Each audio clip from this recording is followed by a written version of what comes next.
예, 그럼 계속해서 우리 고린도전서 강해 말씀 듣도록 하겠습니다. 주의 만찬을 먹을 수 없으니 이 제목을 같이 은혜를 나누기를 원합니다. 오늘 말씀을 여러분 읽다 보면 알겠지만 초대교회가 성만찬이라는 것을 어떻게 행했는가 그걸 참 잘 보여주고 있어요. 오늘 본문은 뭐 성만찬이라는 표현을 쓰지 않고 주의 만찬이라는 표현을 쓰고 있습니다. 주의 만찬. 헬라어로는 데이프논입니다. 데이프논. 저녁 식사, 디너입니다. 디너. 저녁 식사를 지금 말하고 있습니다. 여러분, 먹는 건 굉장히 중요하죠. 동물들 보면 뭐 여러분 개 훈련시킬 때 보게 되면 먹을 것 가지고 다 훈련을 시킵니다. 하루라는 게 먹는 것 장만하는 게 그게 동물들의 삶이에요. 인간 생명 또한 마찬가지입니다. 인간에게서 먹는다는 그만큼 굉장히 중요해요. 인간의 행복은 뭐냐? 먹는 문제에서 발생합니다. 이게 예비되어 있으면, 잘 먹으면 그게 가장 행복한 거예요. 그리고 누구와 먹느냐, 무엇을 먹느냐가 다른 게 아니고 그 사람의 경제적 지위나 신분을 또 상징하기도, 결정하기도, 뭐 요즘이야 뭐 다 같이 잘 먹지만 예전 같으면 누구와 먹느냐, 무엇을 먹느냐가 바로 그 집안에 결정하는 중요한 거죠. 또 먹으면서 뭔가 대화를 나누기도 하고 토론도 하기도 하고 만나기도 하고, 친교라는 게 그거예요. 다른 게 없습니다. 그게 다 친교의 전부죠. 우리나라 말에서는 그 가족을 식구라고 하죠. 식구. 근데 한자가 먹을 식자에 입구자입니다. 가족은 뭐냐? 함께 밥상에서 밥을 먹는 사람들이에요. 그 무리를 이끌어서 식구라고, 가족이라고 이렇게 하는 겁니다. 우리가 예수님의 운동을 여러 가지 얘기합니다. 뭐 예수님의 운동을 여러 가지 규명할 수가 있는데, 최근에 이제 뭐 최근은 아니지만 하여튼 크로스아이라는 사람도 이렇게 한마디로 또 예수의 운동을 어떻게, 예수 운동 핵심 뭐가 있느냐, 또 저도 읽으면서 핵심은 어디가 있느냐라고 해서 이겁니다. 갈릴리의 가난한 농부들이 함께 나누던 평등한 식탁 공동체, 이게 바로 예수 운동의 본질을 보여주고 있고, 여기서부터 말씀도 구원 사역도 모든 것도 다 출발하고 있어요. 그러니까 평등한 식탁 공동체. 예수님은 먹고 마시는 자라는 그런 욕을 먹을 정도로 그걸 되게 중요시 여겼습니다. 당시 로마 사회도 마찬가지입니다. 제가 얘기했지만 같이 먹으면서 이렇게 대화 나누는 게 이게 뭐예요? 이게 정치예요. 다른 게 아닙니다. 여기서 중요한 인물들이 결정이 됩니다. 얘 누구 시켜? 먹다가 하는 거예요, 그냥. 그게 나누던 이야기들이 철학이 되는 거고, 그 여흥이 뭐예요? 그 여흥이 문화와 예술이 되는 겁니다. 수많은 문화 공연들은 뭐 공연장에서 진행되기도 하지만, 유력한 지방 같은 경우 보면은 그 2부에, 그 디너 식사 2부 순서에서 공연들이 이루어지고 그랬어요. 이 고린도 교회 중심, 교회지만 교회 중심도 역시 식사입니다, 식사. 특별히 저녁 식사. 그때 나눴던 것을 주의 만찬이라 부르고 있습니다. 주의 만찬에 중심이 있습니다. 오늘 말씀을 토대로 해가지고 주의 만찬이 어떻게 지금 진행이 됐는가를 한번 여러 가지 최근의 연구들 같이 제가 재구성해 한번 해보겠습니다. 초대교회는 우리가 계속 얘기하지만 가정을 중심으로 한 교회입니다. 그래서 항상 사도 바울이 뭐라고 하면 그냥 교회라고 하지 않고 어느 가정에 있는 교회, 이런 식으로 항상 표현을 해요. 가정입니다. 그러니까 근데 도시 속 가정이에요. 주로 도시 속 가정이었는데, 도시 속 가정은 크지 않아요. 그렇게 뭐 대저택 생각하면 안 됩니다. 우리 교회 사이즈만 해도 아주 그냥 이건 괜찮은, 그렇죠? 보통 고고학적으로 발견된 걸 보면은 그 도시의 주택들 중에 약간 우리가 얘기하는 괜찮은 주택들, 일반 주택들을 도무스라고 합니다. 도무스. 도무스에 다이닝룸이 있어요. 거기 보면은 한 9명 정도, 보통 이제 로마인들은 기대서 이렇게 먹죠. 9명 정도가 이렇게 식사를 같이 할 수가 있어요, 이렇게. 만약에 근데 초대교회가 9명은 넘었겠죠? 뭐 여기 앞에 있는 무슨 조그만 정원 같은 거, 조그만 방들 다 합치면, 그래서 계속 얘기하는 얘기가 20, 30명, 40명은 못 넘겠다, 이거 도무지, 여기에는. 보통 그래서 한 20, 30명 정도 얘기합니다. 그 정도가 모여서 지금 예배를 드립니다. 근데 이게 도무스는 그래도 제법 사는 거예요. 보통 성민들은 어떻게 살았냐? 공장형 가정이 있습니다. 공장이고 그 위층 다락이 가정인 거예요. 아니면 보통 우리가 인슐라라고 하죠. 여러분 유럽 여행 가다 보면 한 5층, 6층짜리 건물들 있잖아요. 그게 원래 로마 시대 건축에부터 시작이 됐습니다. 연립주택 같은 그런 거죠. 연립형 건물이었다면은 글쎄요, 큰 게 있는지 모르겠는데 여기 그냥 옹기장 몰려 앉아서 그냥 여기서 그냥 식사를 같이 했을 겁니다. 수십 명 정도가 그냥 좁은 곳에 막 몰려가지고 이렇게 식사를 했을 거예요. 자, 매일 저녁에 모였습니다. 매일 저녁에 모이는데 한 집에서 그 이제 보통 이제 그래도 집이 어느 정도 여유가 있고 좀 큰 집을 교회로 내놨을 거 아니에요? 그러면은 여기 모여서 이제 예배를 드리는데 이 사람만 계속 먹을 것 제공할 수 없잖아요. 그럼 어떻게 합니까? 보통 이제 성도들이 이렇게 돌아가면서 아니면 뭔가 이렇게 부유한 사람들이 먹을 걸 싸가지고 와요. 거기는 빵이나 뭐 여러 가지 뭐 고기를 조금 있었겠죠. 그걸 싸가지고 와서 서로 나누는 거니까 그걸 싸가지고 옵니다. 근데 이제 가난한 사람들은 가져올 게 없죠. 그 다음에 노예들도 있었을 겁니까? 일하다가 오면은 또 하여튼 일 마치고 바로 또 이렇게 장소로 가고 모임 장소로 가고 그러니까 이들은 빈손으로 왔을 수밖에 없죠. 그들이 한때 모여가지고 먹고 있습니다. 이게 바로 사도행전 2장에서 보여주고 있는 유무상통의 공동체의 모습입니다. 서로 그러니까 있는 자는 내놓고 없는 자는 그냥 와서 먹고 이게 옛날에는 그냥 한 끼 먹는 게 그게 삶의 전부고 그게 사실은 나눔이에요. 실제 사이죠. 나눔이고 그런 거죠. 당시 식사는 2단계로 이루어졌습니다. 보통 우리 정식에도 이렇게 그 형식이 좀 남아 있는데 제가 데이프논이라고 그러죠. 그 데이프논이 주식을 얘기합니다. 주식. 우리 여기도 나눠와요. 식후에 데이프논 후에 주식 후에 이런 식입니다. 주식을 먹고 주식은 빵이죠. 이 데이프논을 하는 게 일부 주된 만찬이죠. 이 데이프논 하기 전에 먼저 감사기도를 드립니다. 감사기도. 감사기도를 보통 유대인들은 이렇게 감사기도를 드려요. 땅에서 빵을 얻게 하신 영원한 왕 우리 하나님을 찬송합니다. 그죠? 하나님께 복이 있을지어다 이런 식으로 찬양을 해요. 땅에서 빵을 먹게 하신 영원한 왕 우리 주 하나님을 찬양합니다. 이런 식으로 감사기도가 하는데 먹습니다. 그리고 식사를 하고 주식을 먹고 난 다음에는 2부 행사가 있는데 그때 가장 주된 것은 포도주입니다. 포도주. 포도주를 먹는데 포도주와 다과 그래서 포도주가 세면 센 포도주는 약간 물을 탑니다. 그래가지고 약간 농도도 조정하기도 하고 막 그래요. 2부 행사가 있는데 그 2부 행사를 여러분들 잘 알고 있는 단어입니다. 심포지움이라고 합니다. 심포지움. 근데 심하고 포지움의 합성어예요. 심포지움. 심은 함께라는 뜻이고 포지움은 마시다는 뜻이에요. 그러니까 함께 마신다는 게 심포지움입니다. 심포지움. 학술 행사가 아니에요. 학술 행사가 아니고 포도주 마시면서 막 서로 대화나로 토론하고 막 이겁니다. 그때 공연도 유력한 데는 공연도 있고 막 그러죠. 근데 제가 보니까 초대교회가 1부, 2부 이렇게 나눠서 행사가 진행됐을 것 같지는 않아요. 그냥 한꺼번에 하여튼 포도주하고 빵하고 같이. 그렇지만 일단 저녁 식사 시간에 이런 일을 했다는 겁니다. 실제. 여기에 제가 감사기도 얘기했잖아요. 식후의 감사기도. 이건 유태인들 뿐만 아니고 일반 사람들도 해요. 우리도 막 좀 먹을 거 있으면 좀 땅에다 뿌리잖아요. 누구 먹으라고. 비슷하게 신들에 대한 기원 향상이 있는데 지금 여기서 나온 단어가 감사기도입니다. 감사기도인데 이게 유카리스테오고 이게 성만찬인 겁니다. 성만찬은 유카리스트라고 합니다. 근데 그게 감사하다는 뜻입니다. 감사하다는 뜻. 찬양한다. 일반 저녁 식사죠, 결국. 뭐 이것은 내 몸이다. 이것은 내 피다. 이건 빵과 포도주를 나눌 때 하던 의례적인 의식들입니다. 그게 기독교 의식으로 살아남은 거죠, 이렇게. 그래서 사실은 성만찬의 모든 요소들을 보게 되면은 우리는 보통 성찬이라고 부르잖아요. 근데 성만찬으로 부르는 게 더 좋습니다. 왜냐하면 식사까지 같이 이루어졌기 때문에. 얼마 안 됐죠. 최근에 그 한신대에서 예배학을 가르치셨던 그 박근원 교수님이라고 있습니다.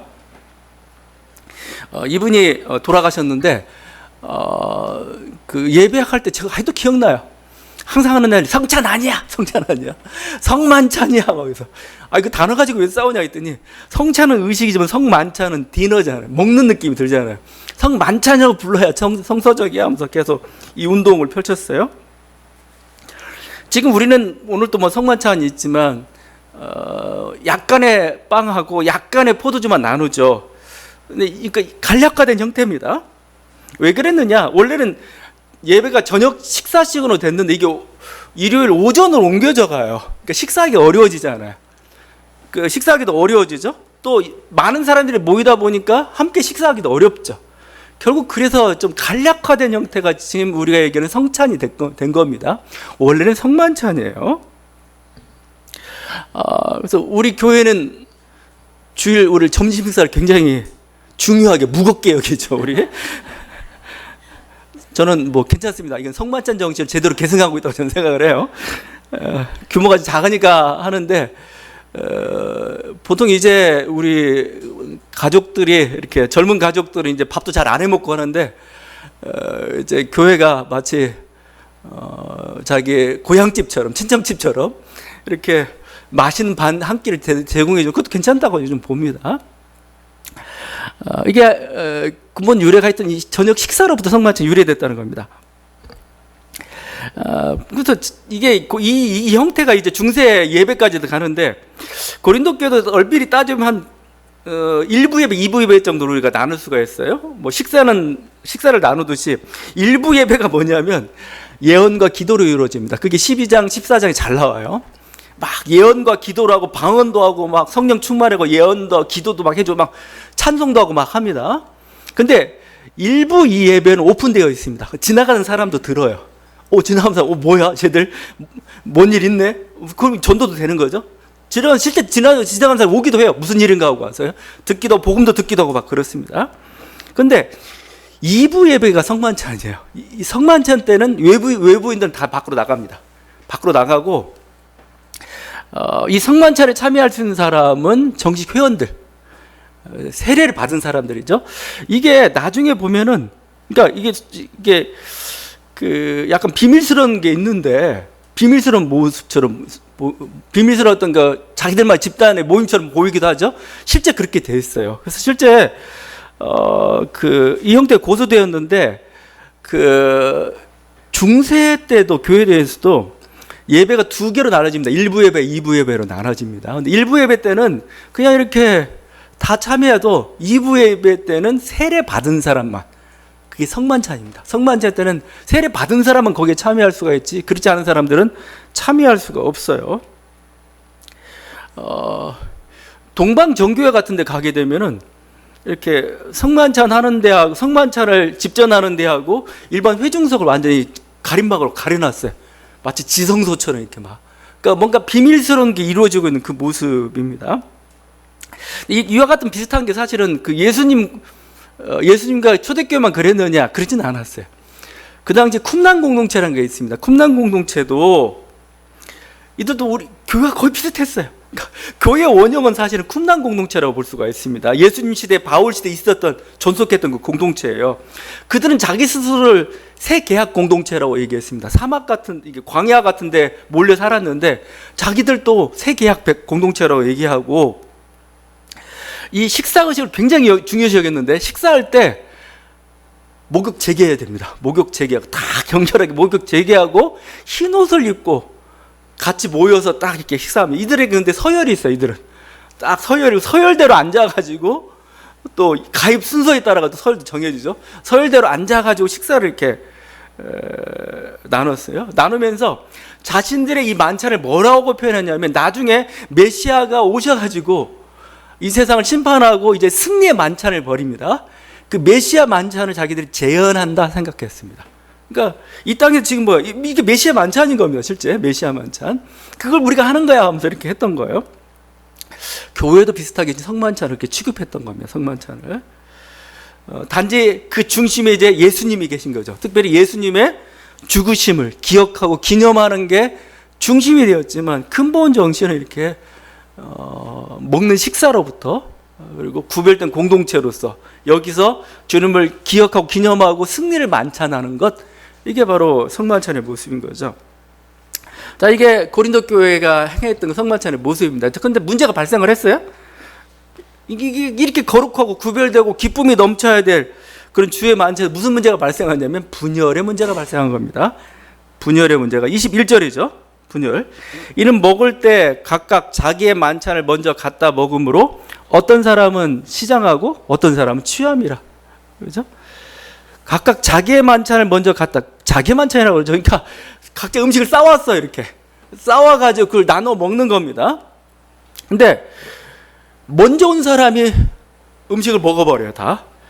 그리고 또 조그만 그룹이냐, 거기 또 친한 사람들도 있을 거 아니에요. 친한 사람들, 야, 너 이리 와 하면서, 아니면 같은 신분의 사람들이 있을, 같은 교제권 같은 게 있죠.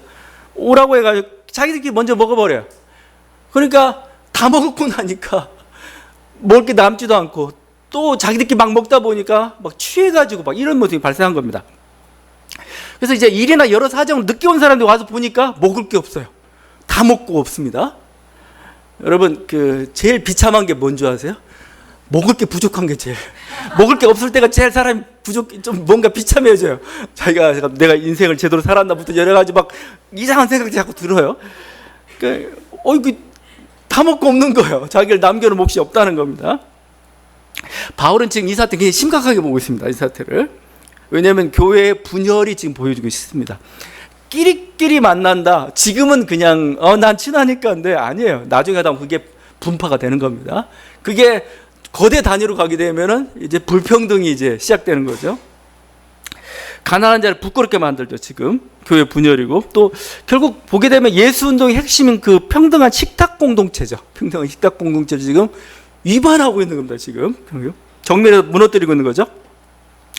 또 그 위대한 그 그리스도인의 대자유선언, 그리스도 안에 종이나 자주자나 종이 없고, 또 뭐요, 신분이나 계급이나 어떤 모든 게 다 없어져 버린 거죠. 다 평등한 하나의 존재로서의 그 차별 철폐 선언이 어떻게 보면은 복음의 핵심 정신인데, 그걸 정면에 또 위배하고 있는 겁니다. 지금 이게 이 평등한 식탁이라는 게 얼마나 중요하냐면, 제가 쿰난 공동체 예를 들었잖아요. 쿰난 공동체는 서열이 있어요. 제사장 그룹하고 일반 평신도 그룹이 나눠집니다. 서로 위치도 달라요. 발언권도 다릅니다.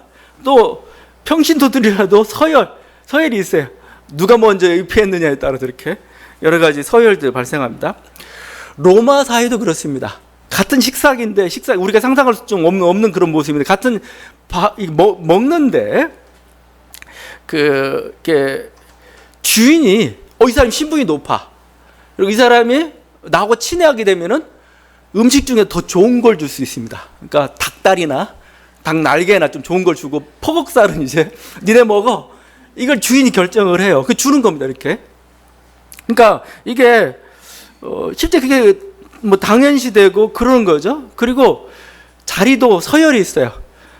최고 높은 자리가 어디냐? 주인 바로 옆에입니다. 주인 옆에 있으면 가장 높은, 하여튼 뭐 이런 식으로 해가지고 그 식사를 갔는데 이미 신분이 딱 정해져 있는, 그게 로마 사회의 모습이에요. 근데 지금 초대교회는 그걸 깨뜨려버린 겁니다. 더 이상 뭐요? 그거 없어. 자리도 뭐 신분도 차별도 없이 다 평등하게 이렇게 식탁 공동체를 나누고 있는 게 우리의 모습이, 그게 대자유선언인데 그걸 정면에 지금 위배하고 있는 겁니다. 지금 자기들끼리 모여서 분파를 그룹하고 있는 거, 옛 모습으로 돌아가 버린 거예요. 그래서 막 여기에 바울이 좀 분노하고 있죠. 옛 세대로 돌아갔구나. 옛 세대의 가치나 문화가 여전히 나타나. 22절이죠. 그래서 너희가 먹고 마실 집이 없느냐? 너희가 하나님의 교회를 업신여기고 빈궁한 자들을 부끄럽게 만드느냐? 지금 여기 실체가 나오죠. 빈궁한 자들을 부끄럽게 여기는, 가난한 자들. 왜냐하면 가난한 자 사실은 안 가지고 왔어요. 아무것도 안 가져왔기 때문에 사실은 굉장히 불편하죠. 뭔가 이렇게 내가 대접받는 것도 좀 그렇다 하는데 왔는데 진짜 대접받을 게 없어요. 굉장히 부끄럽게 만드는 거죠. 실제 이제 교회 안 나올 수도 있어요. 교회 안 나오는 게 여러분 뭐 대단해서 안 나오는 게 아닙니다. 보면은 나중에 보면은 자기 자리를 누가 차지했다든지, 아니면 먹을 걸 어땠다든지, 뭔가 나를 아는지 안 했다든지, 그게 다 사실은 그 하나가 아니고 그 하나를 계기로 해가지고 여러 가지 것들, 나를 무시했어부터 해가지고 뭐 여러 가지들이 생기는 거죠. 이 불평들이 생긴 겁니다. 불만이. 그러니까 이게 좀 보죠. 그래서 거기 22절, 여기 하나님의 교회라는 표현, 하나님의 교회. 하나님의 교회, 이거 이단들이 써가지고 참 이 좋은 말을, 하나님의 교회가 출애굽했을 때 이스라엘 백성들의 공동체를 뭐라고 불렀냐면 야훼의 총회라고 불렀어요. 여호와의 총회, 여호와의 회중이라 불렀는데 그 단어예요. 그 단어. 헬라어로 옮긴 게 하나님의 교회예요. 이렇게 똑같이 옮긴 게. 그러니까 마치 지금 출애굽해서 이스라엘 하나였던 그런 평등한 공동체죠. 그 공동체를 지금 예수님이 하나님이 바라보시듯 뭐요? 사도 바울이 하나님의 교회인데 이게 야훼의 총회인데 니네가 이렇게 우습게 만들고 있어? 막 이런 거죠. 그래서 바울은 33절 34 이렇게 얘기하죠. 내 형제들아 먹으러 모일 때 서로 기다리라. 만일 누구든지 시장하거든 집에서 먹을지니라. 그게 먹을 때 정말 이 모이는 것 자체가 먹기 위해서만 모이는 게 아니라는 겁니다. 먹기 위해서. 이건 하나의 의식이고 이를 통해서 우리들이 가지고 있는 자유, 승리, 기쁨, 친교를 나누는 그 자리인데 정말 배고프면 집에서 먹고 와 이렇게 해버린 겁니다. 이렇게. 그래서 지금 사도 바울이 성만찬이라는 여러분 그 교회 예전에 가장 중요한 게 성만찬입니다. 성만찬 예전을 지금 소개하려는 의도가 아니에요. 지금 바울이 지금 이 성만찬 예전을 소개하는 이유는 분열 때문에 이 분열 문제를 대해서 특히 뭐 성만찬 때 분열도 발생하기도 했지만 이 문제에 대한 답을 주기 위해서 지금 어떻게 보면 성만찬 의식을 끌어들이고 있습니다. 끌어들이고 있어요. 성만찬하고 관련된 자세한 건 다음 시간 또 한 번 더 다룰 생각입니다. 지금 고린도 교회 분열 때문에 성만찬이라는 이 중요한 엄청난 그런 어떤 그 예전을 지금 소개해주고 있는 겁니다. 차별 때문이고 불평등 때문에 그걸 해소하기 위해서 야 성만찬이라는 게 뭔데를 지금 가르쳐주고 있는 거예요 지금. 이것뿐만 아니고 바울은 12장에서도 그리스도의 몸 신학을 얘기합니다. 교회는 그리스도의 몸이야. 대단한 말이죠. 그리스도의 몸이라는 게. 근데 그리스도의 몸이 가지고 있는 어떤 교리적인 거, 뭐 신학적인 어떤 지식 이것들 가르쳐 주려고 그 얘기하는 게 아니에요. 자꾸 고린도 교회가 사역을 우열을 가려요. 귀한 사역, 천한 사역 이런 식으로 막 가리니까 거기에 대한 답을 주기 위해서 뭔가 어떤 신학적 해결점을 주기 위해서 주는 게 이 그리스도의 몸이라는 겁니다. 그리스도의 몸. 그러니까 바울의 신학은 제가 보면은 굉장히 실천적이에요.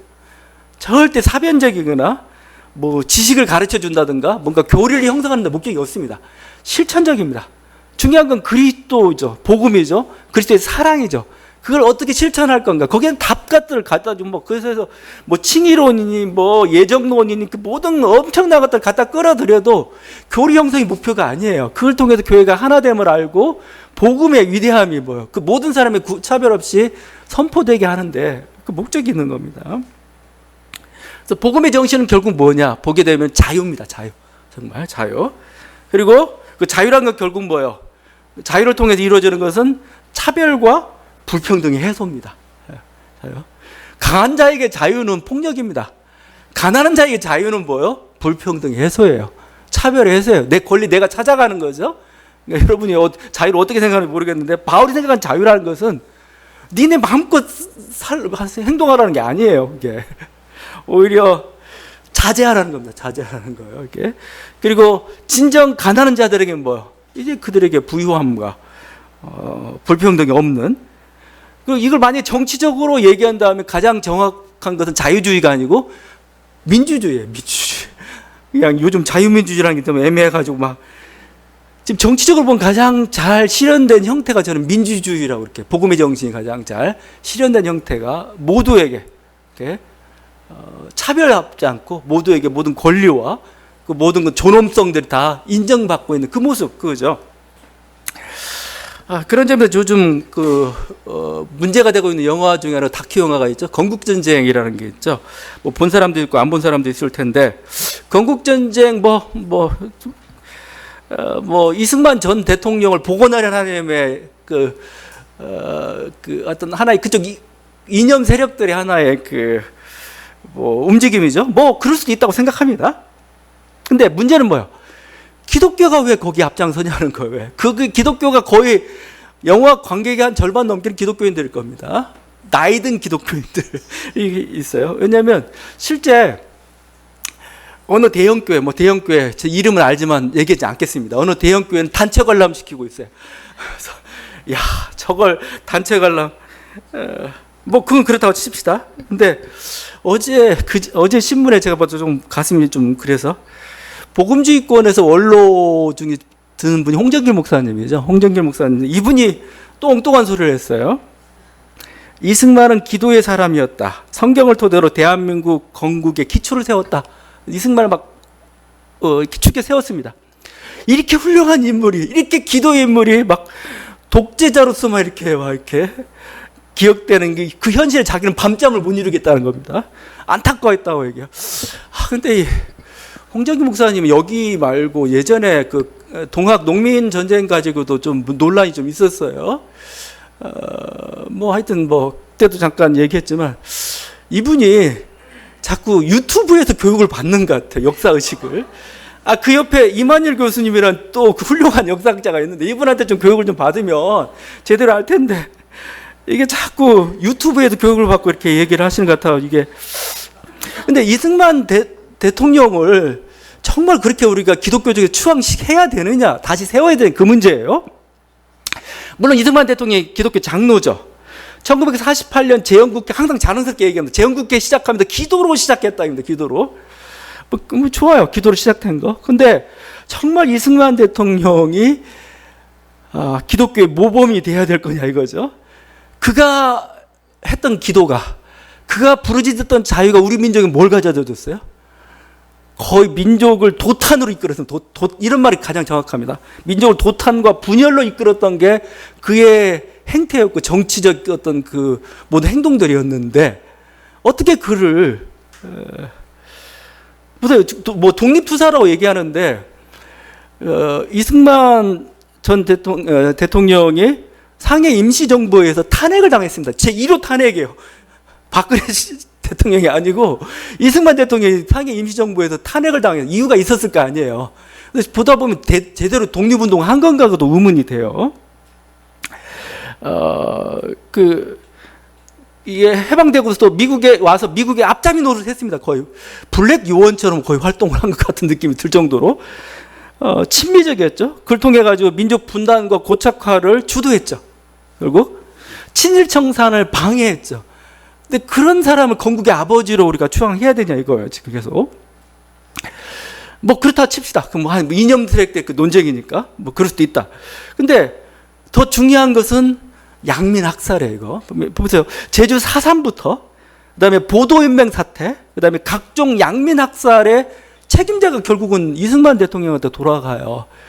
보도연맹 사건으로 얼마가 죽었느냐? 한 20만 넘게 봅니다. 그 다음에 양민 학살, 4.3, 뭐 이거 다 해가지고 한 수십만의 사람들이 양민이 학살을 당했어요. 여러분 항상 뭐 공산당이 먼저 와가지고 뭐 우리를 죽이고 막 그런 얘기만 듣고, 아니, 먼저 했던 건 우리 남한 정부예요, 지금. 양민 학살, 수십만 양민 학살, 이걸 어떻게 이 크리스찬의 시각으로서 봐야 되냐 이거예요. 6.25 한국전쟁도 봐요. 얼마나 무능했어요, 거기에. 그 다음에 김일성만 욕하는데 저는 김일성 못지않게 이 수백만 명의 양민학살과 민족 분열의 중심에 이승만이 있었어요. 양쪽에서 다 죽였으니까. 남은 북을 죽이고 북은 남을 죽였으니까. 뭐 쟤들만 죽였어. 우리는 그냥 깨끗하게 아무도 아니에요. 여러분은 여러분의 할아버지 할머니한테 물어봐요. 무슨 짓을 범했는가. 남쪽 정부가 북한 빨갱이 못지않게 무슨 짓을 벌였는가. 좀 그 책임자가 바로 이분이. 여기서 심지어는 어떻게까지 얘기하면 한국판 폴포트라고 얘기합니다. 한국판 폴포트. 세계사의 20세기 세계사 쪽에서 가장 학살 주범의 리스트에 올라가 있어요. 폴포트가 아마 1위겠죠. 2위 정도가 이승만 정도. 몰라요. 뭐 마오쩌둥이나 뭐 이쪽도 공산주의세력도 들어갈 수도 있겠죠. 근데 서열에 들어가요. 그런 인물인데 우리가 추앙을 해야 되는지. 더구나 그 이후에 어떻게 했습니까? 장기 독재했잖아요. 또 막 뭐 4.45 개헌이니 뭐 우리가 옛날 들어갔던 그 다음에 부정선거를 깨다 결국 4.19 혁명으로 쫓겨났잖아요. 쫓겨났습니다. 그 4.19 혁명 과정에서도 그냥 4.19 혁명이 이루어진 게 아니에요. 200여 명이 죽음을 당했어요. 실제 200명이 죽었단 말입니다. 그냥 거의.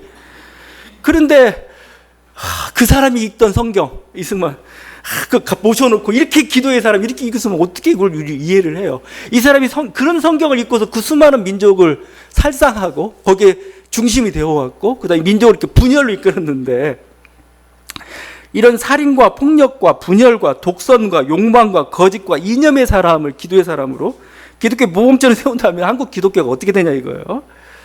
근데 한국 기독교가 제가 보니까 그게 한국 기독교예요, 사실은요.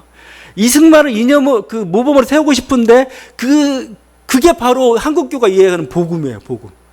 그 연장선상에 하는 게 이명박 장로잖아요, 결국은. 이명박 장로가 결국 어떤 복음의 정신을 이 땅에 심었는가. 이건 도무지 우리가 바라볼 수가 없어, 이게. 한국교회 실상에 이런 게 만일은 소금처럼 이렇게 막 발표해가지고 사람들에게 외면당하고 있는 거. 이게 왜 그랬을까, 결국은. 복음을 이렇게 이해하고 있으니까. 당연히 이런 결과가 나와요. 한국 사회가 더 이상 기독교 필요하지 않아요. 니네가 우리 민족을 위해서 무슨 일을 했냐는 겁니다. 뭐 복음 선포 이런 거 떠나서 민족을 위해서 무슨 선한 일을 좀 하고 있느냐. 그냥 성공한 기업일 뿐이지 민족을 위해서 뭘 했느냐라고 물어봐서 우리 아무 말도 할 수가 없어요. 왜냐하면 이승만 같은 인물이 이 이명박 같은 인물이 하나의 기독교 모범으로서 제시가 된다면은 아니죠. 사실 김구 선생 같은 분이 사실은 이 사람이 크리스찬이야. 안중근 이 사람이 이쪽이 더 모범이 되고 지도자로서 추앙을 받아야 기독교가 민족사에 할 말이 있고 만지는 소금이 되지 않습니다.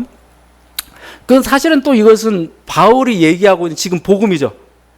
복음은 뭐죠? 분열하고 차별하는 게 복음이 아니라고 얘기하고 있잖아요. 오히려 용서하고 희생하고 양보하는 거, 이걸 지금 얘기하고 있습니다. 바울이 외쳤던 자유는 자유민주주의가 아니었어요. 제가 얘기지만 자유민주주의라고 얘기할 때 보게 되면 결국은 그 자유가 뭐예요? 상대를 죽일 수 있는 자유를 달라는 거예요. 내가 폭력을 쓸 수 있는 자유를 달라는 거예요. 그 자유 아니에요, 그건. 그건 폭력입니다, 그냥. 용서하고 희생하고 양보하고 그게 진정한 자유고 그걸 위해서 얼마만큼 이 사람이 지도자로서 아니면 우리 신앙인들이 그렇게 살아갔느냐. 교회 안에서 정치적으로 할 때 실제적으로 보여요. 정말 자유와 희생과 양보와 용서와 하나됨을 위해서 그게 진정한 교회 모델이 되어야 희망이 있습니다. 그렇지 않고 계속 이거 한번 쫓아보세요. 이명박 그다음에 이승만 라인을 계속 하나의 모델님을 한번 설정하려면 해보세요. 여러분 이념적 지향은 뭐 상관 않고 기독교는 어떻게 될 건가? 그냥 우파 이데올로기로 그냥 끝나고 말아요. 전혀. 그리고 그냥 세월이 흘러가면서 이제 사람들 그 세력들이 나이를 먹어가면 20, 30년 후에는 기독교가 거의 10% 미만으로 떨어질 거라는 거 거의 명약관화합니다. 거의 전 소망 없다고 봐요. 네, 지금 왜냐면 복음 집권의 가장 큰 지도자가 복음을 이렇게 파악하고 있고 이렇게 역사의식이 없는데 괜찮은 분입니다. 굉장히 괜찮은 분인데 괜찮은 분의 의식이 그렇다면은 더 이상 소망 없죠, 우리도. 예. 하여튼, 바울은 그렇지 않죠. 성만찬을 통해서, 성만찬 가장 중요한 교리를 통해서 지금 우리 교회 안에는 차별이 있으면 안 된다. 나눔이 있으면 안 된다 하고, 불평등이 있으면 안 된다. 이제 서로 나누고, 서로 하나 되고, 서로 양보하고, 참고, 이래서 서로 하나가 되라고 지금 계속 얘기하고 있죠. 이게 복음이 주는 힘이고 자유다라고 얘기하고 있는 겁니다. 그래서 바울은 좀 더 나아갑니다. 이걸 그냥 교훈 정도로만 얘기하는 거 경고로 갑니다. 성만찬 단지 의식이 아니에요. 성만찬 놀라운 파워를 가지고 있습니다. 29절이죠. 주의 몸을 분별하지 못하고 먹고 마시는 자는 자기의 죄를 먹고 마시는 것이다.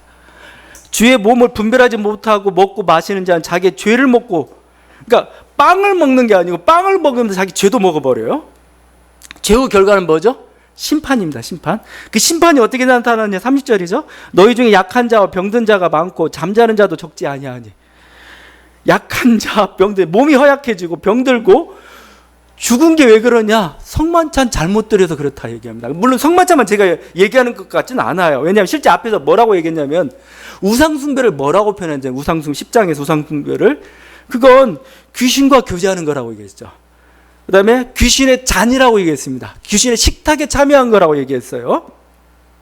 그러니까 아마 통칭 이렇게 한 것 같아요. 지금 고린도 교회에 여러 허약한 사람도 있고 병든 사람도 있고 죽은 사람도 있는데 그들이 우상숭배자도 있었을 것이고 여러 다 통칭해가지고 니네가 성만찬 잘못해가지고 이렇게 이런 일이 발생했다 이렇게 얘기하는 겁니다. 그만큼 성만찬은 의식이 아니라는 겁니다. 파워를 가지고 힘을 가지고 있습니다. 우리가 성만찬 할 때 뭐 이따 성만찬 하겠지만 주기도를 해요. 근데 주기도를 하는 중요한 이유 중에 하나가 가장 중요한 구절이 뭐냐? 주기도에 가장 중요한 것들이 많이 있는데 왜 성만찬 때 주기도를 하느냐라고 했을 때 가장 중요한 게 죄를 사하여 주옵시고입니다. 우리 죄를 사하여 주옵시고. 왜냐하면 내 안에 죄가 있으면 뭐 내가 성만찬 하는 순간 뭐 죄가 내 안에 들어오니까 이걸 주기도를 통해서 막는 겁니다. 사실은요. 그런 효과를 가지고 있는 게 주기도예요. 그래서 그러니까 단순히 먹는 게 아니고 이 먹는 것 잘못하게 되면 이게 성만찬 파워를 가지고 있어서 우리들에게 뭔가 질병이나 죽음까지도 가져온다. 질병과 죽음을 가져오는 게 반대편을 생각하게 되면은 성만찬 제대로 하게 되면 어떻게 됩니까? 생명을 가져와요. 생명을. 그래서 이그나티우스가 성만찬에서 이렇게 얘기합니다. 성만찬에 대해서 성찬은 불사의 약이며 죽음의 해독제다. 이그나티우스는 2세기에 100년경 정도에 활동했던 교부예요. 근데 이 사람이 성찬은 불사의 약이다. 죽음의 해독제다. 이게 진시황이 꿈꿨던 불로장생의 영약이 바로 성만찬이다. 이렇게 얘기해버렸습니다. 실제. 왜냐하면 성만찬 하면서 우리는 영원한 생명을 이렇게 보장되고 누리죠. 죄와 사망으로도 벗어나죠. 그 얘기를 한 건데 저는 이게 단순히 영적으로만 작용한다고 생각하지 않습니다. 실제 죄를 먹으면 영적으로만 끝나는 게 아니듯이 생명의 말씀을 먹으면 영적으로만 작용하지 않습니다. 왜냐하면 인간은 영적인 존재잖아요. 영적인 존재가 영적인 것을 먹게 되면 그것은 뭐예요? 육체로도 나타나기 시작해요. 육체로. 그래서 죄를 먹으면 어떻게 됩니까? 죄를 먹으면 어떻게 해요? 결국 죄에 대한 심판이 오게 됩니다. 그 심판은 죽어서만 받는 게 아니에요. 죄에 대한 심판은 이미 당장 우리들에게 임합니다. 죄에 대한 심판의 모습이 연약함일 수도 있습니다. 실제 병일 수도 있는 거고 여러 가지 실제 심판입니다. 반대로 우리들이 성만찬 제대로 참여하게 되면 생명이 들어오게 되고 생명의 말씀이 우리 안에 들어오게 되면 우리들에게 진정한 뭐요? 평안을 가져다 주죠. 평안을 가져다 주고 기쁨을 가져다 주고 평안과 기쁨이 있으면 뭐죠? 우리 몸이 건강해져요. 건강해지고 그게 장수를 가져다 줍니다. 안전하게 만듭니다. 그리고 우리 마음에 온전히 생명의 기운이 넘치는 뭐죠? 사람이 굉장히 활동적이 돼요. 창조적이 됩니다. 윤기가 흘러요. 얼굴이 빛나요. 전부 영적인 것도 끝나지 않고 육체적으로 영향을 미치거든요. 그래서 여러분이 예배 때 헌금하는 건 당연해요. 왜냐하면 여러분이 생명의 말씀을 먹고 성만찬을 먹는 그냥 약값이에요. 약값. 내가시고 야 오늘 보약 한 재 먹었으니까 야 이제 한다. 실제 이게 그냥 우리 영혼만이 구원이 아니고 실제 우리 육적으로도 하나님께 주시는 놀라운 은혜. 그래서 불사의 약, 죽음의 해독제 이런 말을 쓰고 있습니다. 여러분 다시 한번 오늘 또 이 생명의 말씀으로 여러분 그 안에서 기쁨과 평화와 안전을 누릴 수 있기를 바랍니다. 건강하시고 또 하나님 은혜로 말미암아 건강해질 뿐만 아니라 또 그 힘으로 문제와 고난을 등이 이겨내는 그런 창조성 있는 창조력 있는 저와 여러분들 간절히 바랍니다. 기도하시겠습니다.